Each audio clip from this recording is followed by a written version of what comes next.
Jamani, CPA nina comment yenu. CPA wenzangu, kuna comment. Kuna mdau on TikTok ameweka comment kwenye ile video ambayo nimesema ukiwa na CPA afu hujui kufunga hesabu, the way watu wanakusema. Mdau yule amesema wanatusema kwa sababu tunarenga.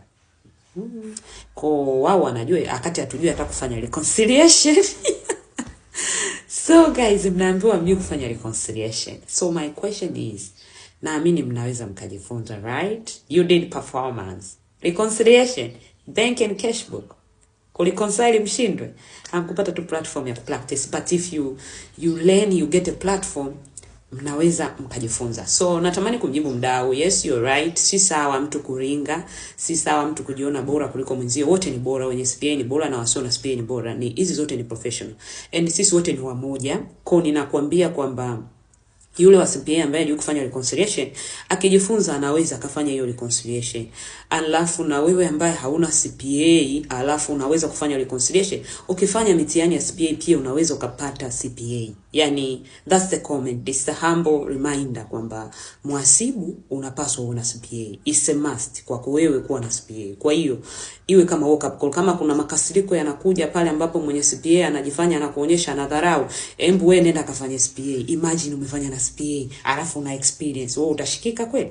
Una CPA number 1, then una experience, so you become much better. So we are not enemies.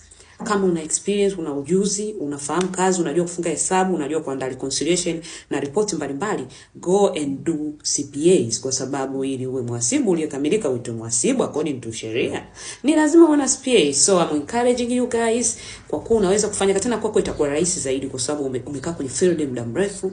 Kwa hiyo hutopata shida kuipata hiyo CPA kama tuliweza kuipata sisi wengine ambao hatukuwa kwenye field muda mrefu na tukaipata. Kwa na wewe ukienda kwenye field ukafanya na ile mitihani, it will be much better. Kwa tukikuchanganya wewe na za kwetu tunakuwa better. Wote tunajenga nyumba moja. Sisi professional, sisi kwa sisi hatupaswi kurumbana. Tunapaswa kupendana, tunapaswa kusaidiana. Yule anayelinga punguze malengo kidogo, na wewe unayejua mfundishe kwa hali ya kutokumdharau. Unajua, ondoa kale kama mambo kwamba una CPA alafu hujui kufanya reconciliation. Kwa hiyo unataka kuniambia ameweza kufanya ile mitihani akipewa chance ya kujifunza ile reconciliation atashindwa. Kwa hiyo inafika muda kuna baadhi ya ofisi hadi fursa wanamnyima. Yaani wanamnyima fursa ili asipate chance ya kujifunza. Yaani this thing vinaendelea maofisini lakini havijengi. Yaani havijengi. Mwisho wa siku tunahitajiana.